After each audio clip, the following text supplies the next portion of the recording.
안녕하세요. 월간 대전 기후정의 SOS의 진행을 맡고 있는 송순호 한지강입니다.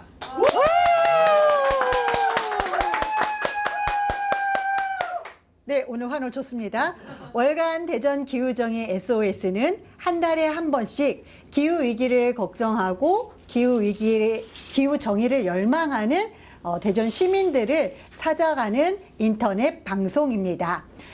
월간 대전 기후정의 SOS는 지구에서부터 동네까지 기후정의와 관련된 온갖 소식과 이야기를 전하고 있습니다. 눈 마주치기 어렵네요. 네, 엄청난 폭염과 열대가 계속됐었죠. 이제 겨우 조금씩 물러가고 있는 듯합니다.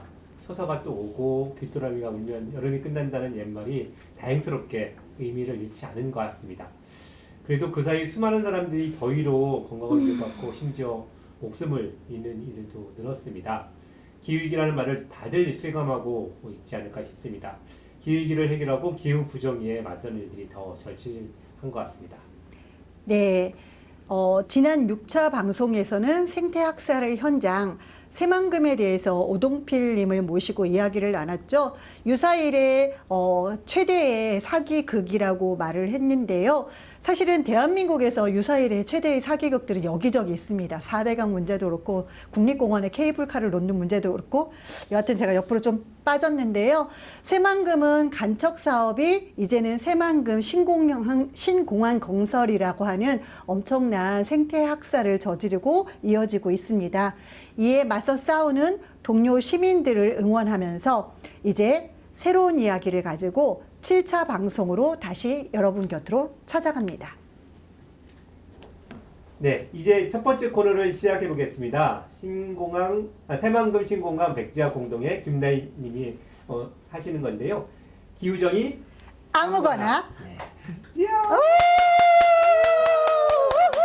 네, 오늘은 어떤 이야기를 가지고 오셨을까요? 나희님 어서 오십시오. 어서 오세요. 네, 안녕하세요. 네, 이번 달 이야기 주제는 무엇일까요?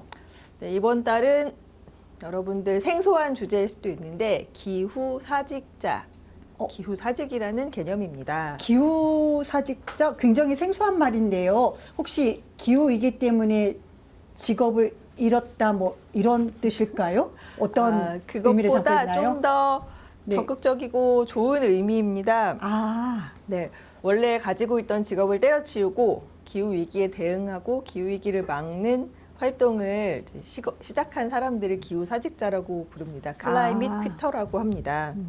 네, 기후변화가 전 세계적인 의제가 된 게 이미 1980년대인데 그때부터 지금 체제는 계속 지금 이대로 비즈니스 에즈 유주얼을 외치면서 안 바꾸고 있었잖아요. 하지만 이미 기후위기가 현실이 되면서 기후위기 때문에 자신의 삶이 완전히 이제 바뀌는 사람들이 나타나고 있습니다.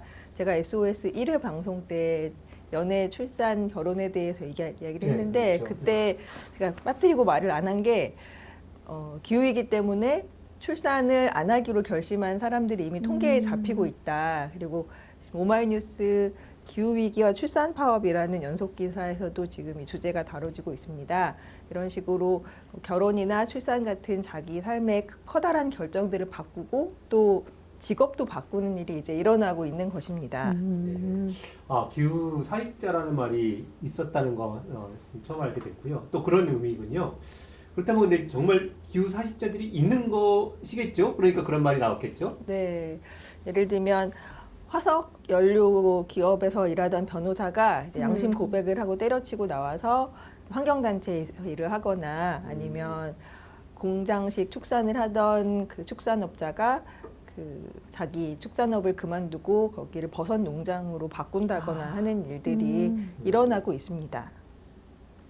그런 분들이 막 한두 명이 아니니까 그런 단어가 만들어졌겠죠? 네, 한두 명의 튀는 사람들이 아니라 이제 영국에서의 조사에 따르면 젊은 노동자의 30%가 자기는 기후위기에 악영향을 끼치는 기업에서 일하지 않겠다 이렇게 밝혔고 그리고 이미 나는 그런 기업에 입사할 수 있었지만 기후위기에 악영향을 끼치는 기업에 입사할 수 있었지만 ESG 경영이 안 되는 걸 보고 기업에 입사를 안 하기로 결심했다, 포기했다 이런 응답이 20% 이렇게 나오고 있습니다. 이미 현실이 되는 수치인 거죠. 네, 사실은 세계 어디서나 일자리 찾기가 굉장히 어려운 상황이에요. 지금 다들 이렇게 기후위기에 일자리 위기까지 겹치고 있는데 기후위기를 가속화시키는 일자리를 거부한다. 되게 상당히 어려운 일이지만 듣고 보니 뭔가 좀 저도 힘이 나는 그런 이야기입니다. 그런데 이제 기후사직자와 관련해서 여러 가지 뭐 조사단 이야기가 있다고 하던데 어떤 이야기일까요? 네, 2022년 미 예일대에서 학생들 2,000명을 대상으로 조사하는 것에 따르면 학생들의 51%가 나는 더 적은 급여를 받더라도 기후위기에 대응을 잘하는 회사에서 일하겠다. 돈을 적게 벌어도 나는 환경에 좋은 회사에서 일을 하겠다. 이렇게 밝혔고요. 그리고 기후위기에 악영향을 끼치는 회사에서 일을 하지 않겠다라고 밝힌 수치가 26%로 나왔고 이것은 2016년에 조사에 이제 19%에서 늘어난 수치입니다. 그리고 영국에서는 이제 대학생들이 주축이 되어서 화석 연료 없는 직업 이런 캠페인을 하고 있습니다. 사진을 보여주실까요? 네, 옥스퍼드대 등 4개 대학 학생들이 주도하는 이 캠페인은 영국 대학들이 석유, 광산, 가스 이런 산업들의 일자리를 대학에서 나서서 이렇게 연계를 시켜주고 있다면서 대학은 이런 화석연료 기업과의 고리를 끊어라 이렇게 촉구를 하고 있습니다. 네, 되게 인상적입니다.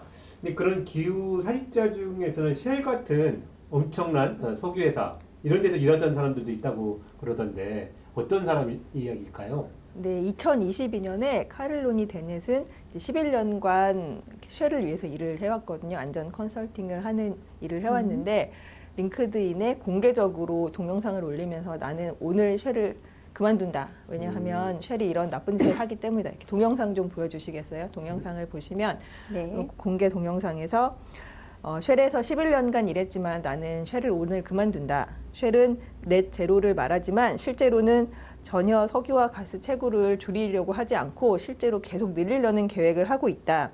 그리고 이것은 우리의 기후와 환경과 자연과 사람들에게 극도의 위해를 끼친다. 이렇게 공개 사직을 하였고요. 공개 사직 후에 개인적으로는 손해가 컸지만 전 세계적으로 지지를 많이 받았다. 이렇게 가디언과의 인터뷰에서 밝히기도 했습니다. 굉장히 멋진 일인데요. 사실 이런 사례들이 우리나라 사례가 조금 더 많으면 좋겠다라는 바람을 가지면서 혹시라도 다음 사례에 더 많은 이야기들이 어떤 이야기가 있을까요? 네, 세계 최대 자산 투자 업체인 운용사인 그 블랙록 글로벌 최고 투자 책임자로 근무하다가 비영리 단체로 옮겨간 타리크 펜시는 파이낸셜 타임스와의 인터뷰에서 이런 식으로 기후이기 때문에 자신의 직장을 그만둔 사람들은 우리가 보고 있는 것보다 훨씬 더 많을 것이다. 그러니까 숨어져 있는 사람들이 굉장히 많을 것이다. 이렇게 말을 했습니다. 그리고 앞서 그 11년간 쉘을 위해서 일하다가 때려친 데넷은 하지만 본인은 운이 좋다는 걸 알고 있다. 나는 이렇게 그만둘 수 있는 여력이 있지만 정말로 직장을 그만둘 수 없는 사람들도 있다는 것을 알고 있다. 하지만 그럼에도 우리는 모두 지금 현재 무언가를 할 수 있다. 직장에서 그렇게 완전히 때려치진 않더라도 다른 식으로 활동할 수 있고 지금 할 수 있다. 지금 시작하시라 이렇게 권하기도 했습니다. 일종의 태업이나 은밀한 사직, 부분 사직 같은 건데요. 그러니까 내가 직장에서 몸은 두고 있지만 그 직장에서 한 시간 정도는 딴 일을 하는 거죠. 기후위기를 위해서 몸은 딴 데 가 있는 그런 은밀한 사직을 할 수 있는 겁니다.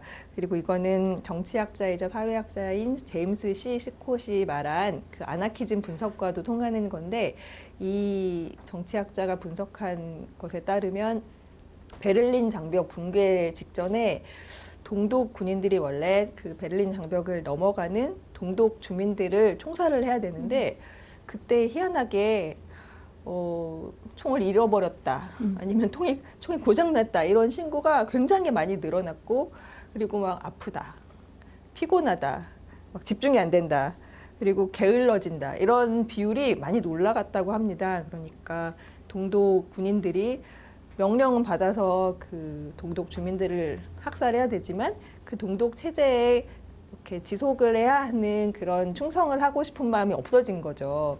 그래서 그렇게 찌질한 식으로 이렇게 소심하고 소소하고 찌질한 식으로 이제 저항을 하는 것인데요. 이렇게 눈에 띄지 않는 그런 소심한 저항들이 쌓여야지 비로소 거대한 대전환이 일어날 수 있다는 분석입니다. 네, 네, 흥미롭습니다. 근데 어쨌든 근데 많은 사람들이 생계 때문에 일자리를 그렇게 그만둘 수 있는 건 아니잖아요.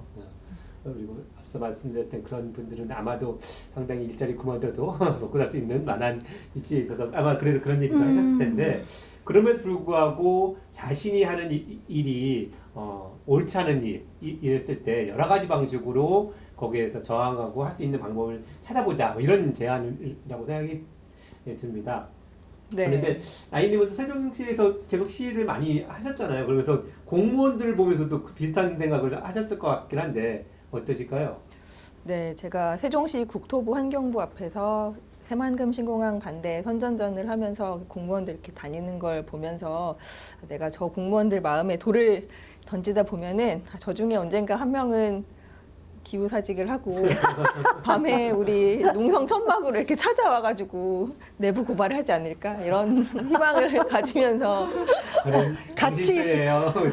저도 희망을 가져볼게요. 네, 그 김대건 신부님이라고 같이 활동하시는 신부님한테 얘기를 했더니 성경에 그런 인물이 있다고 니고데모라고 이렇게 밤에 예수님을 쓱 찾아온 바리새인이 있다고 하시더라고요. 그래서 그리고 또 그렇게까지 정말 파격적으로 사직을 하지 않더라도 다들 하실 수 있는 게 있다. 그런 제가 선전전 하면서도 그렇게 마이크 잡고 얘기하기도 하거든요. 그러니까 통째로 삶을 바꾸지 않더라도 그런 찌질하고 소심한 반항을 할 수 있다. 휴가라도 찌질하기보다는 좀 잔잔한, 네, 잔잔한, 네, 태업을 하시거나, 그러니까 게으르게 일을 하시거나, 네, 휴가를 가시거나, 아니면 실수를 하시고 서류를 누락시키고 절차를 지연시키고 이런 식의 핑계를 대고 이 핑계 저 핑계 대고 병가를 내고 이런 식으로 그런 식으로라도 저항을 하십시오.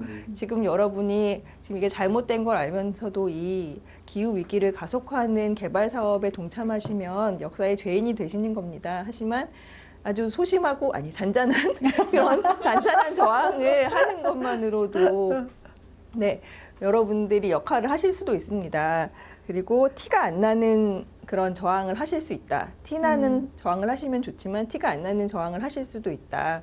그리고 이렇게 다닐 때 선전전 하시는 분들한테 응원을 하고 아니면 몰래 와가지고 그 사업의 허점 같은 걸 이렇게 알려주시고 이러시면 너무 감사하겠다. 이런 이야기를 하기도 합니다. 정말 그렇게 되었으면 좋겠습니다. 그러니까 모두가 내가 하는 거에서 그러니까 정말 소극적이지만 저항을 한다면 그것이 쌓여서 우리가 큰 물결을 만들어낼 수 있을 것 같은데요. 또 그렇게 되도록 계속해서 시위하고 외치는 사람도 있지만 그 일을 하기 위해서 또 사직한 사람들도 제 둘레에 몇 명 있는 것 같아요. 일단 나이님도 그 한 분인 것 같아요. 그렇죠? 일을 굉장히 많이 줄이지 않았나요? 네, 저는 한 주 50시간, 60시간 일을 하다가 20시간으로 줄이고 그 시간 동안은 기후활동, 갯벌 살리기 활동을 하고 있습니다. 그래서 일종의 저도 기후사직자라고 할 수도 있겠네요. 네. 응원합니다. 네, 여기 기후사직자 한 명 더 있습니다. 네, 그렇죠. 자, 마지막으로 소개해 줄 사례가 하나 더 있으시다고요? 네, 뉴욕의 11 메디슨 파크라고 하는 그 미슐린 별 3개를 계속 받아오고 2017년에는 세계 최고의 식당에도 선정되기도 한 그런 식당이 있는데 이 식당이 코로나 팬데믹을 지나면서 우리가 살던 대로 살면 안 되겠구나.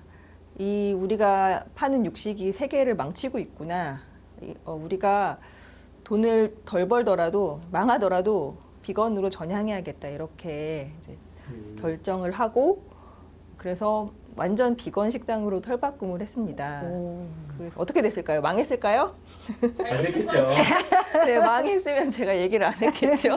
네, 우려와는 다르게 비건 레스토랑이 되고 나서 대기자가 15,000명 막 우와. 있고, 그리고 그 미슐랭 별도 다시 받고 굉장히 성공적으로 운영을 하고 있다고 합니다. 우리 대전에도 그 미슐랭 별 식당에 드릴게요. 못지않은 네, 그런 비건 점심이 있거든요. 네, 순우기의 불편한 수요 밥상에 네, 그 눈도 즐겁고 입도 즐겁고 영양도 좋은 그런 비건 미식, 기후 미식을 이제 나누고 있습니다. 관심 있으신 분은 이 사진을 보시면 정말 예쁜 음식들이잖아요. 예쁘고 맛도 좋고 영양도 좋은 음식들인데, 네, 이제 궁금하신 분은 이메일로 이제 문의해 주시고 정보를 아래 남겨놓겠습니다. 네, 꼭 문의 주세요. 네. 네. 자, 이것으로 김나희님의 이야기 맞아 듣겠습니다. 네, 감사합니다. 고맙습니다. 자, 이번 코너는 송순옥의 다시 듣는 삶 투쟁의 노래입니다. 순옥님이 오늘 어떤 노래를 들려주실지 다시 한번 기대가 되네요. 네, 이번 달 소개할 민중가요는요, 8월이니까 8월에 탄생한 노래를 소개하려고 합니다. 아침 이슬이 8월에 탄생한 노래인데요. 우리가 알고 있기로는 1971년 김민기가 작사, 작곡하고 그것을 양희은이 먼저 이렇게 발매를 하는데요. 실제 이 노래가 생긴 거는 1971년이 아니고 1970년 8월에 청개구리라고 하는 노래 모임에서 김민기가 그 악보를 가지고 노래를 들려줍니다. 노래를 들려주는데 보니까 본인 마음에 너무 안 들어서 악보를 북북 찢어서 휴지통에 싹 버렸는데, 당시에 청개구리 모임에 와서 이 노래를 들은 양희은이 세상에 이렇게 좋은 노래가 하면서 그 찢어진 악보를 찾아서 전부 이렇게 이었답니다. 이어서 김민기님한테 가서 나는 이 노래를 꼭 부르고 싶다라고 해서 노래를 이제 녹음하게 되었는데요. 그렇게 해서 1971년에 한 달 먼저 8월 한 달 몇 월인지 정확하게 기억나지 않는데 양희은이 먼저 노래를 이렇게 불렀는데 아침 이슬이 굉장히 사람들로부터 반응을 열화와 같은 반응을 받고, 그래서 이제 김민기가 다시 그럼 나도 해가지고 한 달 뒤에 김민기의 1집에 이렇게 아침 이슬을 넣게 됩니다. 그래서 여러분들이 알고 있는 이 아침 이슬은 사실은 전 국민의 노래이고, 사실은 김민기의 노래보다는 우리가 양희은의 목소리로 훨씬 더 많이 들었는데요. 1973년에 노래 가사가 너무 아름답다고 정부로부터 건전가요로 지정을 받습니다. 근데 여러분들이 아시는 것처럼 아침 이슬, 그렇죠, 금지곡이죠. 근데 바로 2년 뒤에 1975년에 금지곡으로 떠오르는데요. 금지곡이 되는데 그 이유가, 정확한 이유는 사실 대부분 모른다고 해요. 근데 두 가지 설이 있는데요. 첫 번째 설이 태양이 묘지 위에 붉게 떠오른다. 이 부분이 너무 불길하다. 가사가 불길하고 불순하다. 왜 하필이면 불길하게 묘지 위에 태양이 떠오르느냐 하는 것 때문에 금지됐다는 얘기와 한 가지와, 또 하나는 그 태양이 인민의 지도자이고 혁명파 인민들의 시체들이 묘지 위를 넘고 공산주의 낙원이 붉게 세운다, 떠오른다라는 뜻을 가지고 있다 해서 금지곡이 됐다는, 네, 금지곡이 됐다는 설이 있는데요. 이 두 가지 다 설일 뿐 정확한 이야기는 아니라고 합니다. 그런데 이제 금지곡임에도 불구하고 아침 이슬은 민주화를 갈망하는 젊은이들 사이에서 굉장히 많이 불리게 되었고, 1987년 6월 항쟁 경험하셨죠? 네, 저 고등학생이었습니다. 고등학생이어서도 다 경험했죠? 어머, 당황스럽네요. 6월 항쟁 당시 신촌 노타리 붕굴에 있어 100만 명이 모였는데요. 그때 사람들이 이 아침 이슬을 다 같이 부를 수 있었다고 해요. 그래서 근데 100만 명이 군집했으니까 자연스럽게 한 번에 딱 맞춰서 부르지는 못하고 돌림 노래가 되었는데, 그것이 그렇게 장대할 수가 없었다고 합니다. 아침 이슬은 독일어 버전도 번안이 되었는데요. 김민기의 혹시 보신 분들이 있을 거예요. 락 뮤지컬 지하철 1호선. 원래는 독일의 원작을 번안한 작품이고요. 근데 이것이 굉장히 히트를 쳐서 2,000회 이상의 공연을 하게 됩니다. 근데 2,000회 공연 때 이를 본 독일의 원작의 공연팀인 글립스 극장의 단원들이 김민기의 지하철 1호선 2000회째 공연을 축하하기 위해서 직접 내한해서 건네준 선물이라고 하는데요. 원작자 폴코레트 비히가 직접 아침의 이슬의 가사를 독어로 번역했다고 하는데요. 오늘 그 노래를 들려드릴 건 아니니까 이렇게 저희가 자료를 올려드릴게요. 한번 보시면 좋을 것 같고요. 그래서 오늘은 앞에 서술이 길었는데 김민기의 아침 이슬을 함께 들어보도록 하겠습니다.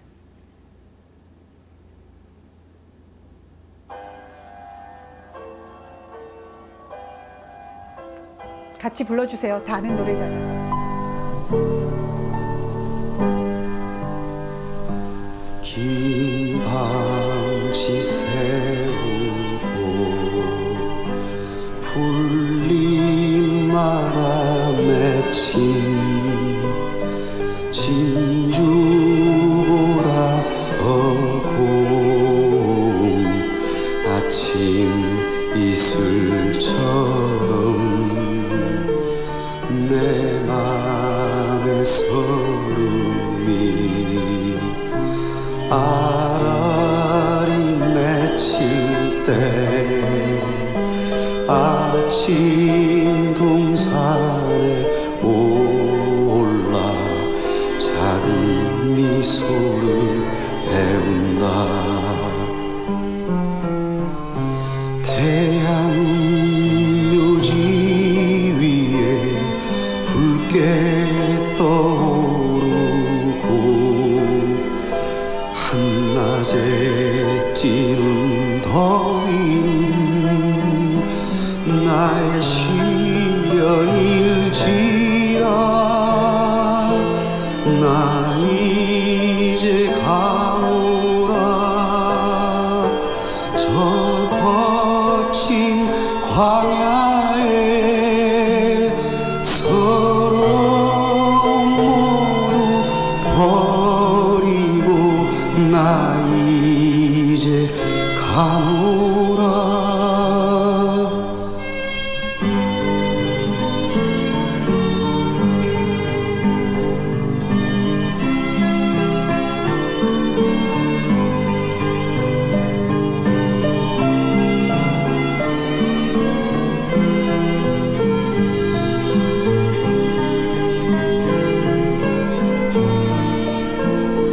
내 맘의 설움이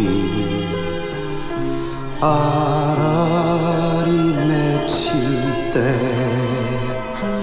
아침 동산에 올라 작은 미소를 배운다. 태양 묘지 위에 붉게 떠오르고 한낮에 찌는 더위는 나의 시련일지라. 나 이제 가노라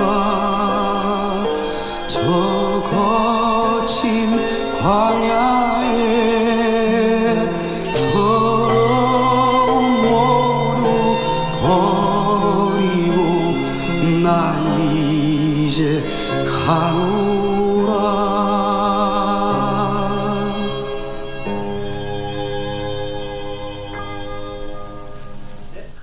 오늘도 좋은 노래 들려서 감사합니다. 이제 우리 방송의 하이라이트 토크쇼 기우정이가 뭐래? 코너입니다. 이번 달 주제는 대전시 대환장 파티 탈탈 탈탈 털어! 입니다. 네, 오늘은 우리가 살고 있는 이곳 대전시의 핫한 이슈를 파헤쳐보는 시간입니다.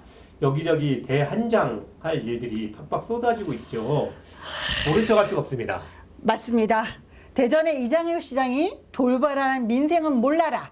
하라는 기후위기 대책은 외면하면서 무분별한 개발 사업들만 잔뜩 벌이고 있죠. 네, 한두 가지가 아닙니다. 보문산 개발, 갑천 물놀이장, 땡시 축제, 하천 준설, 요즘 뭐 축제 여기저기 못해서 난리인 것 같아요. 네. 대전시 축제가 난리라는데요. 대전의 대환장 현안 속에서 안 털어볼 수가 없습니다. 맞습니다. 그래서 탈탈 털어보려고 합니다. 제가 이 대환장 파티를 탈탈 털 수 있는 분을 모셨습니다. 누구실까요? 네. 대전 충남 녹색연합의 박은영 사무처장님을 모시지 않았습니까?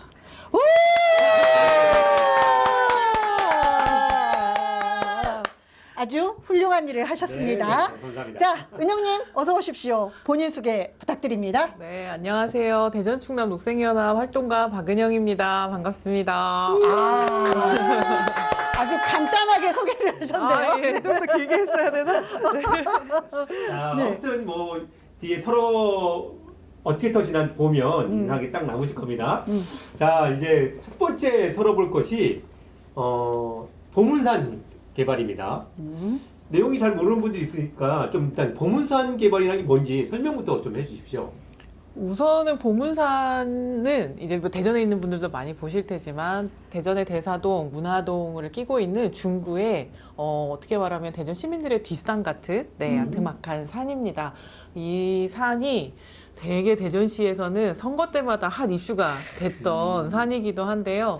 이게 좀 들어보셨으면 좋겠어서 제가 과거의 자료부터 좀 갖고 왔어요. 네. 언제부터 시작됐냐면 2009년 민선 4기 박성효 시장 때부터 보문산 뉴그린 파크라고 해서 모노레일 하겠다고 시작했고 민선 5기부터 8기까지 지금 8기거든요. 이장구 네. 시장까지 네. 뭐 이름 바꿔가면서 관광개발이라는 이름으로 관광 트램도 한다고 했고 체류형 레포트 단지도 나왔었고 공통적으로는 케이블카, 모노레일, 워터파크, 숙박시설 이게 한 해도 빼놓지 않고 나왔고 예산도 700억부터 시작해갖고 7천억까지 최근 민선 8기 7천억까지 얘기하면서 이 개발하겠다고 시장들마다 공약을 하고 계속 그 개발하려는 야욕을 부리고 있는 곳이죠. 근데 개발된 것도 있어요, 그러면? 없습니다. 네. 그냥 주구장창 말만 하는 예, 그거죠? 그렇죠. 어. 들어서 아시겠지만 시장마다 똑같은 메뉴로 장사한 거예요. 예, 이름만 살짝 바꾸면서. 예. 그렇다고 이게 무슨 돈을 쌓아놓고 그 돈을 쓰면 되는 거였냐 하면 그게 아니에요. 예산도 없으면서 그냥 말로 하는 거예요. 몇백억, 몇천억 내가 갖고 올게. 내가 돈이 없으니까 민자 사업으로 할게. 이렇게 얘기하면서 보문산을 이제 이윤의 도구로 계속 사용을 했던 거죠. 근데 보문산이라는 게 사실은 아까도 얘기했지만 시민들이 지금 조용히 이용하는 동네 뒷산이기도 하고 오랜 시간 대전에 있었기 때문에 대전의 고유의 자연환경, 야생동물들이 살고 있는 곳이에요. 네. 그렇기 때문에 여기를 단순히 뭐 케이블카를 만들고 뭐 모노레일 만든다고 해서 여기에 관광객들이 한꺼번에 몰려오거나 이런 일들이 있는 건 아니거든요. 그래서 계속 그 민선 바뀔 때마다 이렇게 선심성 공약으로 희생된 지역 중에 하나이기도 합니다. 근데 저는 꼭 그 도시 하면은 누구나 들고 나오는 얘기가 도시가 뭐 재밌어야 된다 또는 뭐 관광 개발을 한다 이러는데 저는 그게 더 불만이에요. 사실은 도시는 사람들이 주민들이 시민들이 거주하는 공간이지 관광지가 아니거든요. 근데 왜 끊임없이 이렇게 대전시에서는 보문사를 관광지로 개발하려고 하는 거죠? 말씀드렸는데 어쨌든 저는 제가 생각할 때는 그냥 정치적 목적인 거예요. 다음 시장이 그 다음 임기를 더 하기 위해서 내가 뭘 했다라고 보여주려면 가장 손쉽게 손댈 수 뭔가 있는 게 치정답게. 예, 그렇죠. 산이나 강을 건드리잖아요. 그런 도구로 보문산이 계속 사용이 됐던 거죠. 그래서 이렇게 했던 게 뭐가 문제냐면은 이제 일단은 케이블카를 만든다고 했을 때 다 어떻게 얘기하냐면 친환경 케이블카를 하겠다라고 해요. 뭐 호주에 그런 사례가 있고 막 이런 얘기를 해요. 근데 그럴 수 없어요. 호주는 호주고 보문산은 케이블카 하려면 고층 타워가 들어가야 돼요. 정류장을 만들어야 되거든요. 그럼 정류장 산 등성이마다 머리를 밀어내는 거예요. 왜냐하면 터미널을 세워야 되거든요. 그러면 나무를 베낼 수밖에 없어요. 나무 한 그루도 안 빼고 케이블카 만들게 민선 7기에 이거 추진하는 사업하는 사람들이 이렇게 얘기했거든요. 그런 일은 있을 수가 없어요. 나무를 안 베고 한 케이블카를 그루도 안 베고 네 한국관광공사에 있던 어떤 사람이었는데 네 지금은 안 계시지만 그런 식으로 이제 얘기하면서 자기의 개발이 케이블카를 만드는 반대하는 게 너네가 반대하는 게 좀 뒤떨어졌다 이렇게 좀 폄하하면서 이런 얘기를 했는데 그럴 수가 없어요. 정신 차리고 들어보면은 그럴 수가 없는 거고 거기 살고 있는 기대종인 하늘다람쥐 대전시 기대종이거든요. 대전시가 보호하자고 지정해 놓은 거예요. 근데 하늘다람쥐가 날개 펴고 날아다니는 애들이에요. 케이블카 날아다니고 모노레일 굴러다니면 걔네는 살 수가 없는 거고요. 그렇죠. 멸종 위기종인 삭과 담비가 살고 있는 거를 녹색연합이 무인 카메라 달아서 발견을 했어요. 멸종 위기종은 꼭 지켜야 할 야생 동물이잖아요. 그 서식처를 완전히 파괴하는 일이다.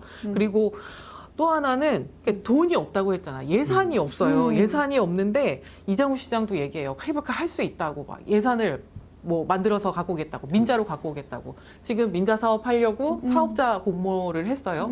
사업자가 한 군데도 선정이 안 돼서 어떻게 했냐면 야 계룡건설 너네 우리랑 좀 해보자 와봐 해서 우선 협상 대상자로 했어. 근데 들리는 소문에는 수익이 안 나잖아요. 케이블카 여기 보문사는 수익이 날 수가 없어요. 그쵸. 그러니까 그것도 이렇게 하는 모양이에요. 그러니까 답이 없죠. 네, 답이 없는 거예요. 돈을 그렇게 드릴 일이 아니고 수익성도 없다. 그리고 민자 사업이라는 것도 기업들도 수익성 없기 때문에 들어오지도 않는다. 되지도 않을 일을 계속 허언을 얘기하는 거죠. 그래서 환경단체들도 그런 얘기를 해요. 그러니까 그런 생각이 들어요. 이 사람들이 진짜 보문산 주변이 활성화되기를 바라는 마음이나 있나? 그런 마음이 있으면 저희 같은 환경단체가 하는 얘기 좀 들을 거예요. 좀 듣고 어떻게 해보나 고민도 하고 해야 되는데 기계적으로 케이블카 모노레일, 케이블카 모노레일 성의가 없는 거예요. 성의 없어. 성의가 없는 거예요. 인정하겠네. 성의가 없어. 네. 근데 듣다 보니까 고층 전망대 얘기는 조금 더 들어보고 싶은데 네. 얼마나 높이 뭐 어떻게 되는 겁니까? 아유 이장우 시장께서는 네. 150m 얘기하셨습니다. 보문산 위에서 150m 더. 예, 150m 3층. 네, 그렇죠. 150m. 원래는 지금 있는 전망대가 30m짜리예요. 근데 네. 150m로 확 올리겠다. 어. 이렇게 공언을 했지만 그거 돈 없습니다. 민자 아무도 하지 않고 케이블카도 안 되는 마당에 고층 타워를 누가 올려요. 근데 지금 올리면 그럼 완전 뭐 어디서든 돈 가지고 올리면 완전히 적자 맞아. 비슷으로 남겠죠. 맞아요. 네네네. 지금 뭐 완도나 이런 데도 다 타워 올리고 관광 수익 내겠다고 했는데 다 적자나고 문 닫고 예, 그런 사례 너무 많고요. 민선 7기 때 결정된 게 뭐냐면 저희가 보문산 민간 공동위원회라는 거를 민선 7기 때 만들었어요. 2019년에 만들어서 네. 2020년까지 활동을 했고 저도 거기 들어가서 음. 예, 민간 공동회 활동을 했거든요. 이건 민선 7기 허태정 시장 때 보문산 개발 가지고 계속 얘기가 나오니까 우리 민간공동위원회를 꾸려서 좀 얘기를 해봅시다 해서 한 1년 동안 그런 절차를 가졌고 거기서도 어떤 결론이 났냐면 마지막 토론회까지 했죠. 어떤 결론이 났냐면 기존의 보훈대를 시민 편의에 맞게 개보수하는 정도로 결론이 났고요. 이동수당 관련해서 뭐 케이블카니 모노레일 이거는 합의되지 않았어요. 합의가 될 수 없죠. 이건 환경 파괴 측면이 너무 극명했고 이 돈을 벌 거냐, 환경을 파괴할 거냐 이 대립 구도가 엄청 나오는 거여서 시민 설문조사를 했어도 보문산의 자연이 파괴되는 걸 어떤 시민도 원하지 않았습니다. 그래서 합의점을 찾지 못했죠. 그런데 2021년 5월에 대전시가 이제 이런 합의했던 거 다 무시하고 탄소 중립을 하겠다고 목조 전망대로 산림청 공모를 받아서 탄소 중립하겠다고 목조 전망대로 50m 올리겠다 얘기해서 저희가 또 반발하고 이럴 수 없다라고 반발했고 그렇게 민선 7기가 지나가고 이장우 시장이 되면서 그거는 그거대로 하고 이건 이미 돈을 받았거든요. 산림청에서 그건 그거대로 하고 나는 그 뒤에 150m짜리 더 큰 걸 올리겠어. 아니 이거 50m짜리 올리고 그 옆에다 150m 올린다는 얘기예요? 케이블카 만들어야 되거든요. 50m 지금 그 50m도 깎였어요. 왜냐하면 저희가 계속 반대했고 해서 이렇게 지하로 내려가고 해서 지금 한 40m 안쪽에 그렇게 결론이 나서 지금 보훈대는 지금 헐고 있고 산림청에는 계속 저희가 얘기를 하고 있는 거죠. 야, 너네 이거 산림청에서 그거를 조건부 동의를 해줬어요. 지원하겠다고 했을 때는 환경단체랑 너네 얘기해. 어떻게 이거 층수 어떻게 조정할 건지 얘기하고 해. 라고 하라고 했는데 한 번도 하지 않고 내가 최근에도 산림청 쫓아가고 항의했거든요. 그런 과정에 있고 일단은 공사는 들어가 있는 상황. 그리고 이장우는 더 환장하게 뒤에 더 큰 걸 짓겠다라고 하는 상황들이. 너무 지금 새로운 걸 짓고 있는데 그 뒤에다 150m. 그럼 조금 있다가 또 뒤에다 또 지을 건가요? 네, 그 최근 보문산 개발 사업에 항의하고 시민 의견을 수렴하라고 요구했던 활동가 2인이 대전시가 이제 고소 고발을 했죠. 네. 혹시 그래서 앉아 계신 분들도 그분인가요? 어, 그분은 아닙니다. 아니, 예. 그분은 아니고 저는 다른 건으로. 저분은 다른 건으로 이제 또 가셔야 되고요. 네, 그 이야기를 좀 자세히 네. 들려주시면 좋겠습니다. 작년 8월 말에 대전시가 이제 케이블카 할 거니까 우리 사업자를 선정할게. 사업자들 다 모여 설명을 좀 해줄게. 이런 사업자 설명회를 연다고 했어요. 그래서 저희가 너네 계속 소통하면서 우리랑 협의해야지 민간공동위의 결정사항 있잖아 했는데 왜 이렇게 해 하면서 피켓 들고 보문산 대책위에 있는 분들하고 피켓 들고 가서 항의를 했거든요. 네. 그래서 결과적으로는 사업 설명회를 저희가 무산을 네, 하게 되는 결과에 네, 처했는데 이거를 대전시가 대전시 관광과 팀장 이름으로 저희 대전초등학생이랑 문성호 대표와 김성중 활동가를 그때 당시에 거기 있었던 네, 활동가를 고발을 해서 고발 이유가 뭐예요? 저기 업무 방해했다고. 우리 정당한 일을 한 건데. 네, 업무 방해했다고. 업무 우리의 정당한 우리의 일이죠? 업무를 방해했다고. 퇴거 불응했다고. 아. 네. 이거 불응하고 폭처법으로. PPT 화면을 정면에서 가렸다고. 아. 옆에서 가렸으면 괜찮은데 정면에서 가렸다고. 네, 그래서 고발을 했고 각각 벌금 100만 원을 이제 선고를 받았는데 저희가 이거는 그렇게 못 봤죠. 네, 받을 수가 없다 해서 항소를 했고 첫 번째 재판에서 어떤 결과가 나왔냐면 조금 이례적인 결과가 나왔어요. 문성호 대표님 벌금 100만 원, 김성중 활동가 70만 원 감액이 된 거거든요. 근데 이게 되게 이례적이래요. 변호사님 설명에 의하면 깎아주지를 않는데요. 그냥 간대요, 그대로. 근데 이 판사가 좀 생각을 한 것 같아요. 뭐냐면 선고문을 보니까 이런 게 있더라. 공적 현안에 대한 의견 제출임을 인정한다. 그러니까 저희의 문제 제기가 대전시의 한 문제 제기가 타당하다는 것을 인정을 한 거죠. 그래서 저희는 우리의 이런 행위가 정당함을 인정받았고 100만 원, 70만 원에 대해서도 1년 동안 유예를 받았어요. 똑같은 일로 걸리지 않으면 사실은 네. 안 내도 되는 건데 대전시는 좀 신이 났나 봐요. 이거를 어디 흘린 모양이죠. 막 기사에 저희는 보도자료 아무것도 내지 않았는데 본인들이 흘렸어요? 대표가 벌금형을 받았다 막 이런 식으로 사실 신나게 기자들한테 말을 한 모양이더라고요. 두건으로 일로 알아야 되는 거 아닌가 싶은데. 그러니까. 네. 그렇군요. 자, 이제 한번 본문산을 털어봤는데 털거 많으니까 네. 조금 넘어가 보면 또 있게. 네. 네, 두 번째 대한장 참 할 일은 이 갑천에 물놀이장을 만든다고 했는데 심지어 조례까지 만들었다며요. 이게 뭔지 좀 궁금합니다. 그러니까 이것도 좀 환장할 노릇인데 네, 네. 대환장. 네, 그렇죠. 갑천 그 DCC 하고 MBC 있는 갑천 앞에 둔치가 있어요. 엑스포공원 가까이에 있는 둔치에 158억을 들여서 그 둔치 일원에 둔산대교라고 있는데 대교 옆으로 저 옆으로 하여튼 8천 제곱미터였나? 되게 넓었어요. 거기에다가 물놀이장하고 편의시설을 조성하겠다. 근데 왜 하냐고 하냐면 친수 공간으로 이 활용성을 높이는 게 시급하다고 판단을 했대요. 본인들이. 다른 것보다 그게 시급해요? 이게 시급하다. 그리고 뭐 그럴 수 있죠. 그런가요? 그런데 일단 그렇다고 하고 일단은. 친수 공간에 랜드마크를 만들겠다는 취지인 거죠. 그러니까 옆에 하천도 흐르고 경관이 좋으니까 여기다 물놀이장 만들면 사람들한테 나 이거 잘했다 보여주기. 이장우 좋고. 시장이 보기에 좋더라. 그렇지. 네, 그렇지. 네, 네. 그래서 지난 6월에 이제 갑천 야외 물놀이장 관리 및 운영 조례해갖고 네. 막 입장료까지 결정되는 조례안이 통과가 됐고 네. 7월에는 유역청에서 하천 점용 허가까지 내줬어요. 이거는 뭐냐? 정도요? 예, 어. 그렇습니다. 하천 점용 허가까지 내줬어요. 대전시 말고도 이분들도 환장한. 네, 그렇죠. 그죠? 이게 네, 네. 물놀이장을 지으려면 허가를 받아야 되거든요. 예. 어쨌든 네.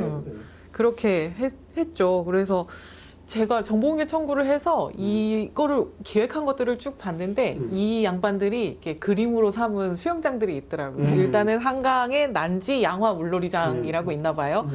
약간 그 호텔 인피니티 풀처럼 한강이 조망되고 거기에 풀장이 있는 네, 그런 그림. 그리고 부산에 화명 수영장, 대구 두류 수영장. 화명 수영장은 문 닫았어요.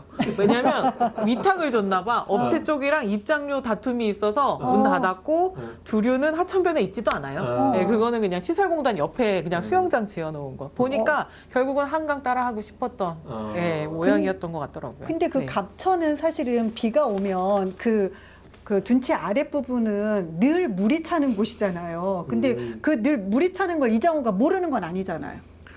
야, 모를 수도 있을 것 같기도 하고. 진짜 모를까요? 그러니까 거기다 지면 뭔가 비가 많이 오면 이렇게 물이 차가지고 뭐 이렇게 홍수나고 이런다는 얘기예요? 그런 자리예요. 그 자리는 맞아요. 늘 그 물이 잠겨요. 180 매독을 넣어가지고 홍수나는 데다가 그걸 한다고요? 그러니까 환장할 일 진짜 잘 고르신 거예요. 금강 홍수통제소 홈페이지 들어가서 지난 10년간 여기가 몇 번 잠겼나 봤는데 10년간 실패. 매년 잠겼던 거예요. 매년 한 번, 두 번까지 잠긴 거예요. 그리고 거기다가 수영장을 지어놔. 그 수영장을 어떻게 짓느냐고 하냐면 둔치를 깊게 판대요. 깊게 더 파서 파요? 그 수영장을 넣는 거야. 그 안에다가. 어. 그러면은 사실 생각해 보세요. 첫 번째로 저는 그런 생각이 드는데 갑천 둔치에 사람만 다니나요? 거기 사는 야생동물, 수달이나 맞아요. 야생동물 사는데 그럼 애들은 그냥 싹 다 쫓겨나는 거예요. 그리고 물놀이장 비 오면 매년 잠기는데 그 물놀이장 깊게 파서 해놓으면 거기에 토사가 다 매년 토사가 다 혹시 잠기는 거예요. 모래장사 하려고 하는 거 아니에요? 여기서?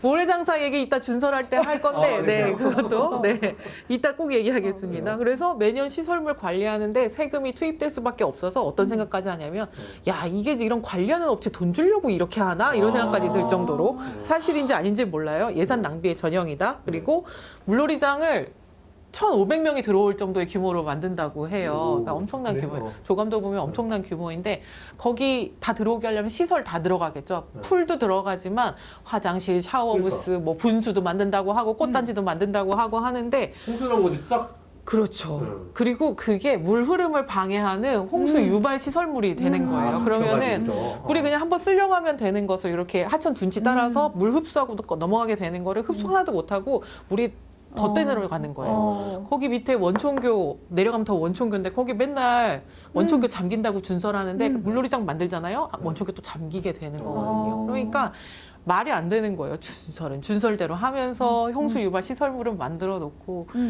환장할 노릇이 맞습니다. 이건 정말 대환장 같은 진짜. 근데 일단 이해가 안 됐는데 이해가 됐는데 이해가 안 돼요. 네.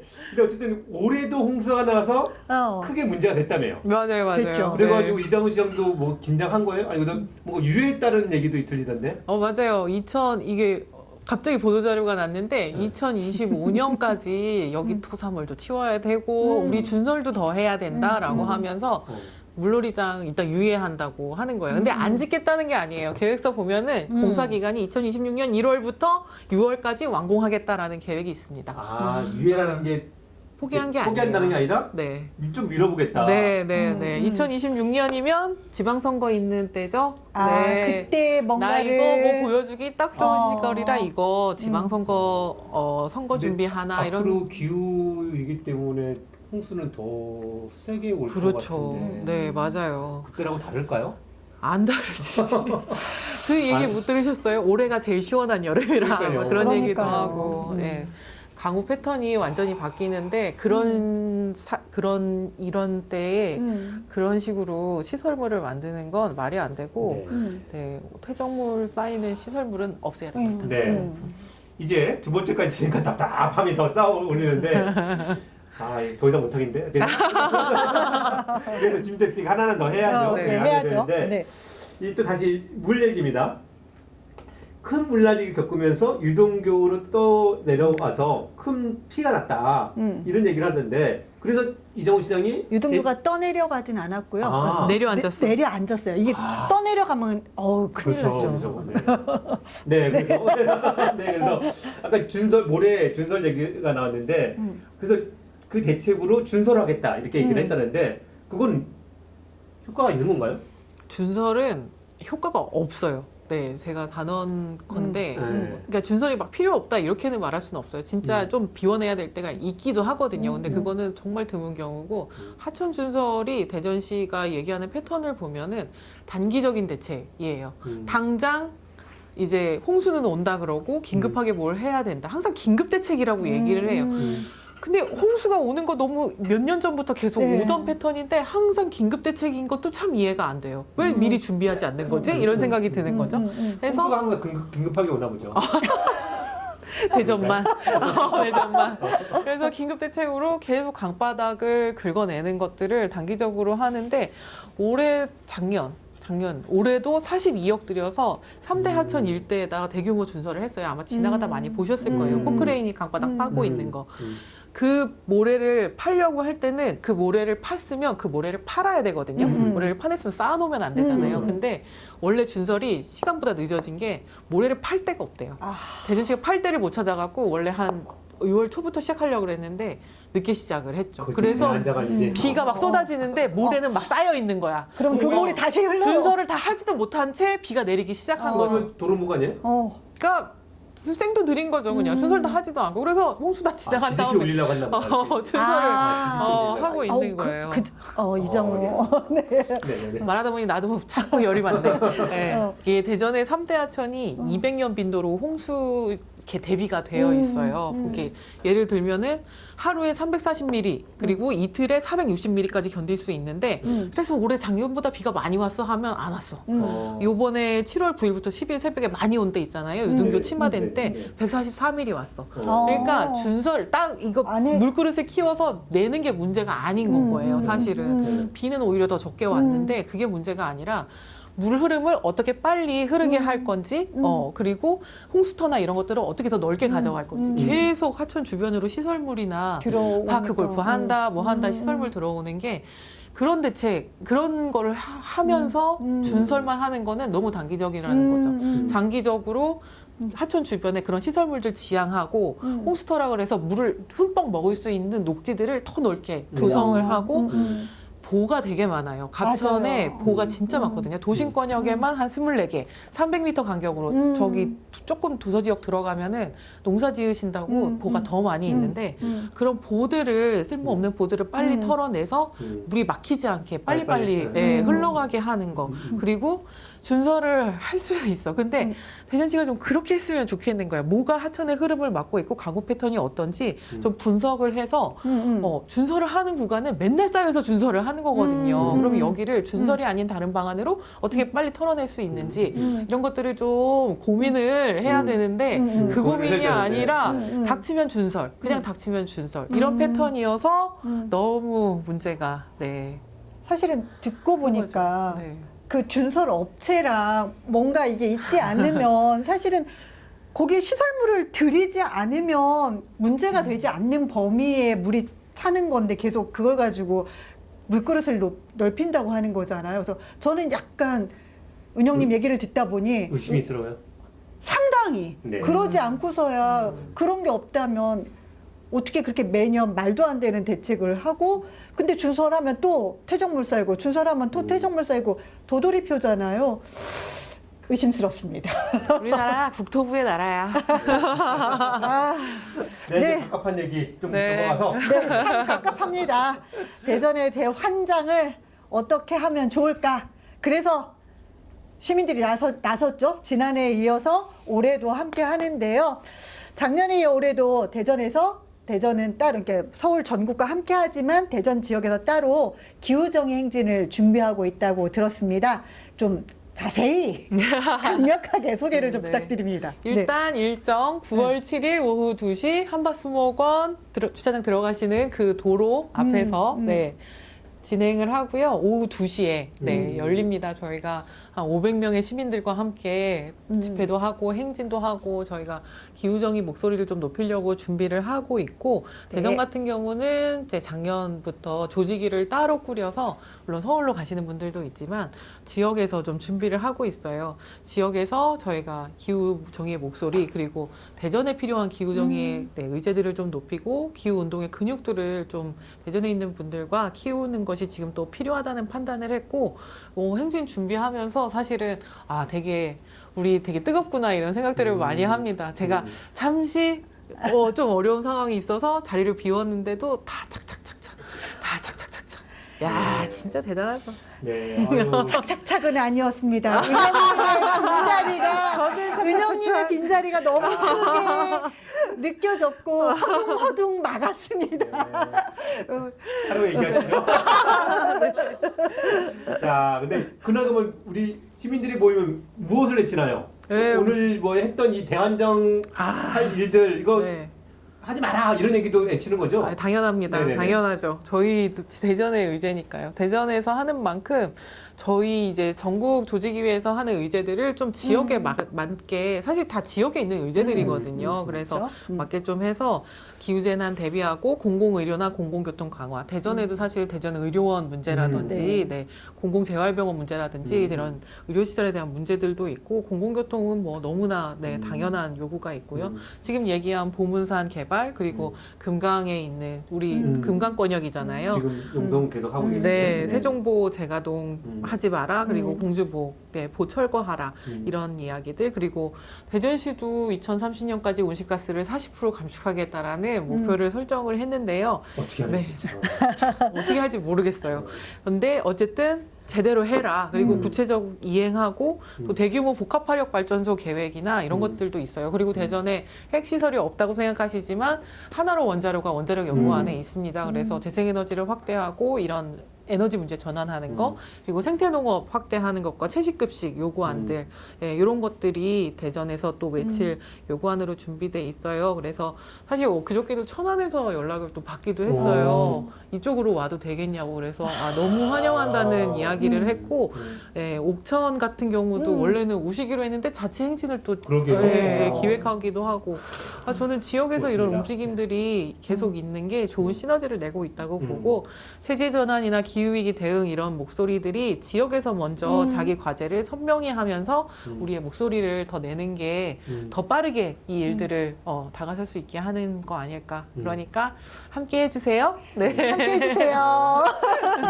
다시 한번 우리 네 이번 건우는 송송이의 버즐서점입니다. 버즐서점은 송송이님이 직접 운영하시는 책방 이름이기도 한데요. 매달 한두 권씩 기후정의와 직간접적으로 관련된 책을 소개하고 있습니다. 송이님 어서 오십시오. 네, 어서 오세요. 안녕하세요. 네, 송이님은 책을 너무 읽고 싶게 소개를 그래요. 해주십니다. 그래서 오늘도 어떤 책을 가지고 나오셨을지 굉장히 기대가 되는데요. 자, 오늘은 어떤 책일까요? 네, 진짜 읽고 싶어지실까요? 네. 얼마나 읽고 싶은데요. 오늘 책은 좀 모르겠어요. 네, 오늘 가지고 나온 책은 톰 필립스의 인간의 흑역사라는 제목 만들어도 그쵸? 이게 얼마나 힘든 이야기들일까 이런 생각이 드는 네, 책을 소개해드리려고 합니다. 바로 이 책인데요. 네. 책 표지는 되게 예뻐요. 네, 책 표지가 읽고 싶은 책인데요. 그렇죠. 책 표지가 얼마 전에 새로 바뀌었더라고요. 네. 톰 필립스라는 작가는 영국의 저널리스트라고 해요. 그래서 전공은 근데 고고학, 인류학, 역사, 과학 철학 같은 네, 쪽에 전공을 했다고 합니다. 그래서 이제 이 책을 비롯해서 이제까지 책을 3권 냈는데 3권 다 역사책이에요. 근데 저널리스트다 보니까 우리 학자들이 쓴 역사책은 좀 딱딱한 느낌 있잖아요. 이거는 맞아요. 아주 흥미 위주의 오랜만에 조금 모두가 읽으셔도 좋겠다. 되게 쉽게 읽을 수 있다라고 말할 수 있는 책입니다. 네. 흑역사 하니까 나의 흑역사가 생각도 나고 어쨌든 인간의 흑역사 되게 제목부터 궁금하고 정말 호기심을 일으키는 것 같은데요. 어떤 내용을 갖고 있고 또 왜 이 책을 선택했는지 잠시 네. 얘기를 해주십시오. 이 책은 이제 프롤로그에서 저자가 이 책은 인간에 대한 책이다. 구체적으로 말하자면 인간이 이를 말아먹는 재주가 얼마나 대단한지에 대한 책이다. 라고 말합니다. 그래서 그 말처럼 반복되는 인간 역사 속에서의 어떤 파괴 그리고 비극적 사건들을 약간 시니컬하게 유머를 바탕으로 쉽게 풀어내고 있는데요. 오늘 기후정의가 뭐래가 지자체장의 어떤 선택들이 그렇죠? 흑역사를 만들 수 있는 그런 상황들을 보여주잖아요. 네. 그래서 예, 그 역사 속에서도 그런 비슷한 일이 너무 많아서 한번 같이 읽으면 어떨까 해서 가지고 왔고요. 네. 이 책에서는 이제 우리의 그런 어떤 활동들, 이런 삶이 결국 역사로 남는데, 그런 역사들이 환경도 있지만은 대중, 지도자, 정책, 식민주의 등이 모든 게 얽혀 있는 결과라는 이야기들을 하고 있어요. 그래서 조금 읽으시면은 다양하게 생각을 해보실 수 있습니다. 네, 굉장히 흥미로운 책인데요. 인간은 똑같은 실수를 반복한다는 말이 떠오르면서 아까 민선 사기서부터 민선 파기까지 이거 일부러 하는 것 같아. 실수가 아니야. 실수가 네, 알겠습니다. 계획된 실수. 네, 조금 더 좀 네. 소개를 해주시면. 네. 그 작가는 그 우리 뇌는 바보라는 소제목의 1장에서 인간이 패턴을 발견하고 그 행동을 하는 휴리스틱 뭐 이런 단어가 있대요. 네, 손쉽게 판단을 내리기 위한 그런 인간의 어떤 본능 같은 거라고 해요. 그리고 확증 편향 이거는 많이 요새 많이 다들 들어보셨죠. SNS나 이런 것 때문에 그래서 자기 생각을 확증하는 정보만 계속 찾아가는 이런 습관. 그리고 저도 그래요. 네, 그렇죠. 그 선택 지지 편향이라고 해서 일단 선택하고 나면 그게 그 틀렸다는 걸 인정하기 싫어한대요. 인간이란 존재는. 그래서 그게 옳다라는 그거 선택이라는 걸 믿는다. 옳은 선택이라는 걸 믿는다는 거고요. 그리고 집단 사고, 집단의 우세한 의견에 눌려서 우리가 다른 의견을 좀 무시하거나 떠올려도 입 밖에 잘 내지도 못하고 그런 그렇죠. 그런 것들 그리고 더닝 크루거 효과라고 해서 어떤 일 하나를 잘하는 거를 보잖아요. 그러면 그 사람은 자신의 모든 능력을 이제 과소평가 과대? 아니에요. 그 일을 잘한 사람이 의외로 자신의 능력을 과소평가한대요. 네. 일을 잘하고 해도 자기는 못한다. 네. 자책할 때 되게 많잖아요. 일하면서 우리. 근데 잘 못하는 사람은 또 자신의 능력을 엄청나게 과대평가한대요. 그래서 우리가 또 이쯤에서 오늘 지지율 23%가 나온 어떤 사람들 떠오르죠. 그러네요. 그런 효과들이 사람들이 다 있다고 해요. 그 사람과 같아지고 싶다. 그래서 그런 인지적인 오류가 층층이 쌓여서 이제 똑같은 종류의 실수인 거죠. 그거를 이제 끝없이 저지를 가능성이 높다고 말을 해요. 그래서 이런 실수가 반복된 사례를 주제별로 다루는데 2장과 3장이 환경 관련된 내용이고요. 이것들이 이제 이 두 장에서 자연을 제 맘대로 바꾸려던 인간의 어리석음이 얼마나 안 좋은 결과를 가져왔는지 그동안 그리고 얼마나 이것들이 생각보다 많이 반복되고 있는지 좀 보여주고 있습니다. 질문하기 무서운데요. 사례를 물어봐야 되는데 아까 이 답답했던 대환장 얘기가 더 대규모로 거대한 방식으로 제한될 것 같아서 어떤 사례를 제시하면서 그 얘기를 하나요? 네, 2장을 이게 장마다 문장이 이렇게 맨 앞에 이렇게 써 있어요. 그 장을 여는 문장이 있는데 이 장을 여는 문장은 인간은 발길 닿는 곳마다 엉망으로 만들어 놓는 존재다. 너무 무섭다. 그래서 19세기 보통 여기서 많이 나오는 거는 19세기 말부터 20세기 초중반까지 이야기가 사실은 좀 많아요. 보는 역사 물론 그 전도 있긴 하지만 그래서 이 장에서는 19세기 말 20세기 초에 미국 서부 평원에서 일어났던 그런 무분별한 농경지 개간 사업이 있었대요. 그래서 이것도 정부가 이것도 되게 그 진흥한 정책 때문인데 그래서 가뭄과 더스트볼이라고 해서 거대한 먼지가 일어나는 그런 현상 그리고 20세기 이건 너무 유명하죠. 소련이 사막에서 이제 목화 재배한다고 강의 물줄기를 바꿔서 아라레를 없애버렸죠. 그 사건 그리고 19세기부터 20세기까지 총 101년간 13회나 미국의 그 클리블랜드에 있는 쿠야호강이라는 곳에서 강에서 불이 났대요. 강에서요? 너무 놀랍죠? 너무너무 그 주변에 공장들 같은 거를 많이 세우고 그냥 폐수를 계속 강으로 아무 처리 없이 내보내서 강에서 불이 날 정도로 그 폐수 다 유독 물질이고 가연성이었나 봐요. 그래서 강에서 불이 101년간 13번이나 났다고 해요. 그래서 그런 것들 그리고 21세기 지금 지금은 사실 2018년에 중국이 수입 이제 그런 폐기물을 중지를 해서 지금은 좀 괜찮아졌다고 하는데 2013년 아니면 21세기 초죠. 가장 전자폐기물로 유명했던 중국 광둥성 구이 이야기 그리고 태평양 우리가 너무 많이 봤던 거대 쓰레기지대 이야기 그리고 미국 남부 농토에서 비료를 엄청 많이 썼대요. 근데 이것도 역시 처리 없이 계속 토양 오염이 된 상태로 여기가 물이 바다로 흘러들어서 거기 해조류가 대규모 번성이 돼가지고 생명이 살 수 없게 된 멕시코만의 데드존이라는 곳이 있대요. 이름도 데드존인 이곳의 이야기 그리고 이것도 너무 유명한 어떤 환경 파괴 사례죠. 이스터 섬의 거석상 설립으로 그런 인한 생존 불가능성 같은 이야기들 이야기하면서 사실 개발과 생산으로 계속 자연을 파괴하고 이제 지금은 기후위기라는 게 오면서 그리고 사실 기후위기뿐만 아니죠. 생물다양성 문제도 그렇고 인간이 스스로의 거주 가능성까지도 지금 파괴하고 있는 역사를 좀 보여주고 있어요. 그래서 이 장을 읽다가 보면은 많은 생산과 사실은 다 비슷해요. 많은 생산, 많은 돈을 벌고 싶고 내가 이득을 더 많이 취하고 싶고 그런 어떤 탐욕 그리고 그것을 제어하지 못하는 시스템들이 그 만들어온 파국들을 좀 보게 됩니다. 진짜 놀라운 사례들이 참 많아요. 네. 사실은 지금 들려주신 이야기만으로도 참 깝깝해요. 답답하고 그렇다고 해서 뭐 이런 상황들이 지금 이 시대에 다 멈췄느냐 그것도 아닌데 이거 말고도 사실은 또 소개할 이야기가 더 있잖아요. 3장에서는 어떤 사례들을 들고 있나요? 좀 두렵기도 하네요, 듣는 게.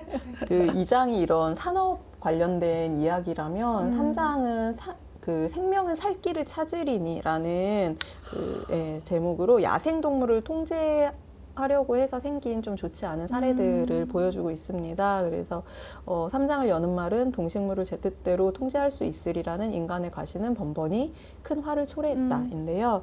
그 19세기 참 읽다 보면 그 생각을 많이 해요. 영국은 정말 영국 작가가 쓴 거지만 영국은 어쩜 이렇게나 세상을 마구잡이로 깜짝깜짝 놀라는 일들이 많은데 19세기 호주에 살던 영국인 토머스 오스틴이라는 사람이 굳이 그 다른 나라를 갔는데 그곳의 아름다움을 보지를 못하고 고향을 그곳에 다시 만들고 싶었대요. 그래서 고향과 똑같은 풍경을 만들고 싶어가지고 그 토끼가 호주에 당시에는 없었는데 토끼를 들여오고 싶어서 토끼를 들여와가지고 영국으로부터 토끼를 데려온 네, 들여와서 이렇게 키우는데 토끼가 번식력이 참 엄청나잖아요. 유명하잖아요.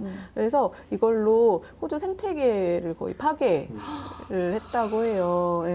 그리고 그 20세기 초에 동아프리카 또 식민 지배하던 영국이 또 영국이 나일강에 살던 그 물살인데 나일 퍼치를 빅토리아호에 이주시켜가지고 거기에 살던 물살이들이 500종이 넘게 멸종을 했다고 합니다. 세상에. 그리고 브라질에서는 아프리카 여왕벌을 유럽 벌들하고 이종 교배를 해서 약간 이거 해서 브라질 근데 이제 하다가 결국 탈출을 한 거예요 벌들이. 근데 그 전에 벌과 너무 다른 어떤 특성을 갖고 있어서 1,000명의 사망자가 나왔다고 합니다.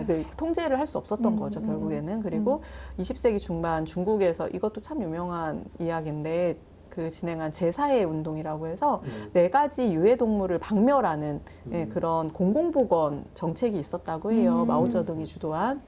근데 그때 이제 그 4가지 동물 중에 참새가 있었는데 유명하죠. 그래서 참새가 곡물에 피해를 준다고 참새를 엄청 많이 이제 죽였는데 그때 오히려 참새가 죽자마자 메뚜기 떼가 창궐해서 더 큰 피해를 불러일으켰던 사례가 있다고 해요. 그래서 인간이 참 다른 생명을 통제할 수 있다라고 생각하고 했던 일들이 어떤 비극을 또 다시 가지고 오는지 그런 이야기들을 하고 있습니다. 네.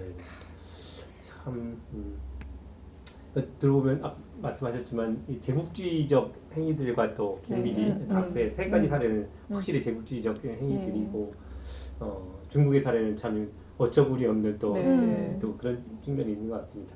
근데 이런 바보짓이 근데 단지 과거에 이루어졌던 일이 아니라 지금도 반복되고 있잖아요.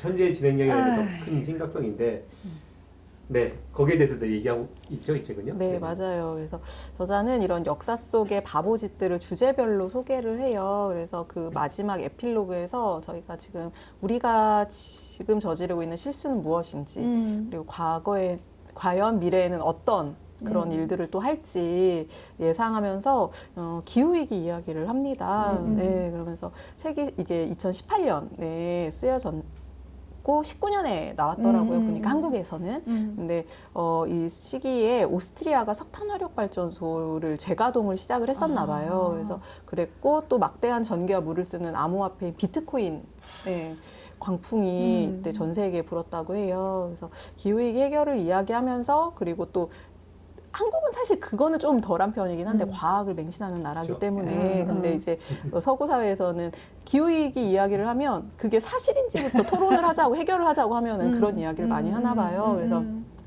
이런 모든 논의를 이제 원점으로 되돌리는 이런 상황들을 이야기하면서 그 우리가 이미 좀 많이 망친 것 같다고 이미 예, 그 이야기를 합니다. 그리고 이야기를 하다가 우주 쓰레기 이야기까지도 하는데요. 예, 인류의 그 수많은 이 책 시작은 예전에 루시라는 예, 인류의 가장 시초 같은 어떤 예, 종에 대한 이야기를 해요. 그 루시가 나무에서 떨어져서 걷기 시작한 어떤 그 예, 때부터 시작된 것이 지금에 이르렀다고 이야기를 하는데 그런 되게 위대한 어떻게 보면 우리가 위대하다고 말하는 그 모든 탐험, 그 모든 발전, 그 모든 꿈과 위대한 사상들을 거쳐서 결국 우리 손으로 만든 쓰레기 감옥에 갇혀 사는 운명으로 귀결될지도 모른다고 암울한 미래를 예상하기도 합니다.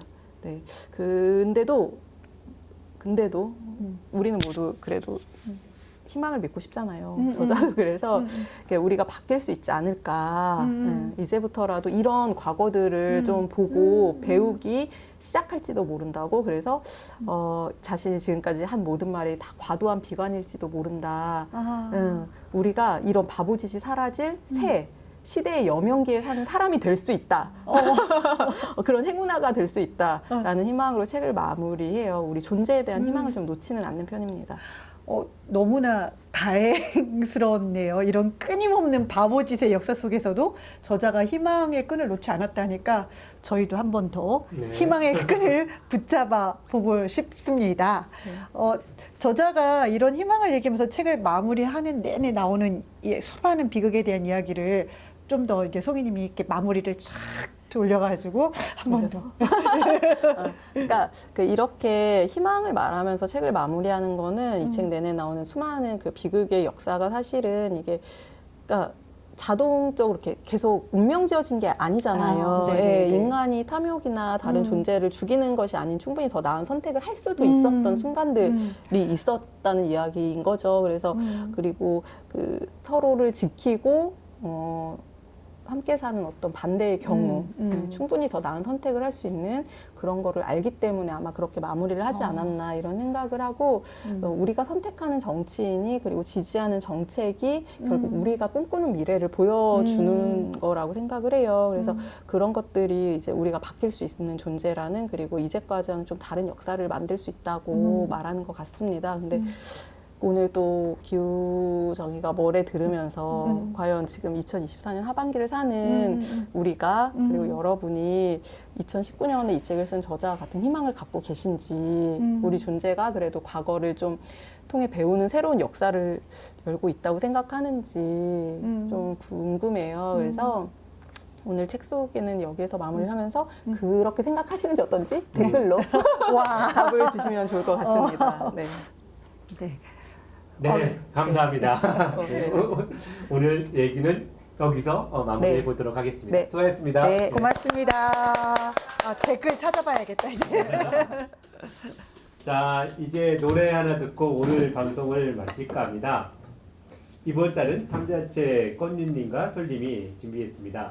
오지은님의 작은 자유. 큰 손뼉으로 받아주십시오. 와!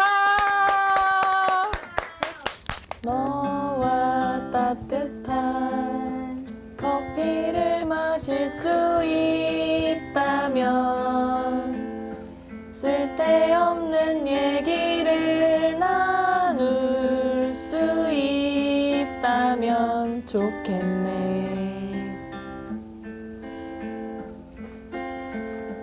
너와 즐거운 시간을 보낼 수 있다면 아름다운 것들을 같이 볼 수 있다면 좋겠네. 작은 자유가 너의 손 안에 있기를 작은 자유가 너와 나의 손 안에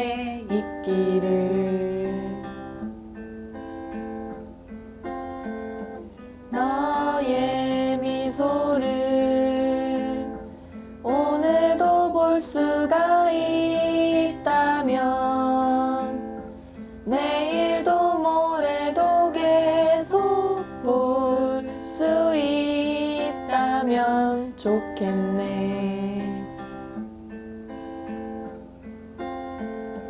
네가 꿈을 계속 꾼다면 좋겠네. 황당한 꿈이라고 해도 꿀 수 있다면 좋겠네. 너와 나는 얼굴을 모른다 하여도 그래도 같이 달콤한 꿈을 꾼다면 좋겠네.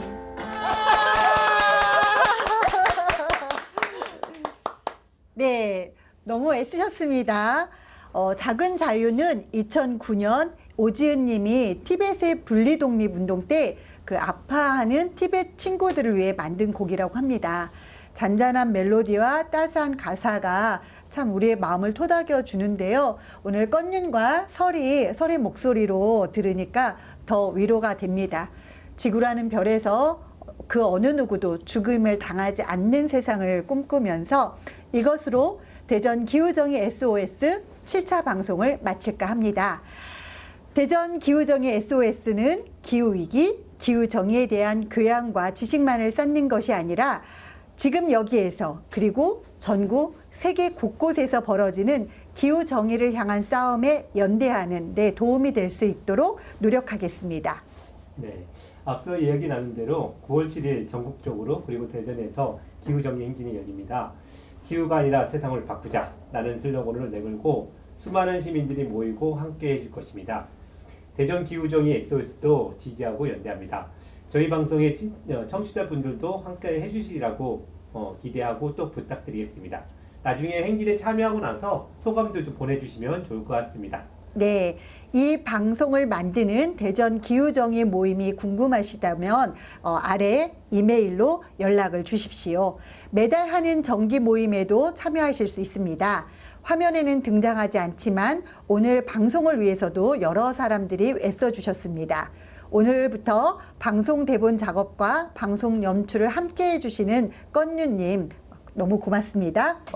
와. 방송 장비 준비와 편집을 맡아주신 탄소 잡는 채식생활 네트워크의 오민우님 고맙습니다. 그럼 다음 달에 또 뵙겠습니다. 안녕.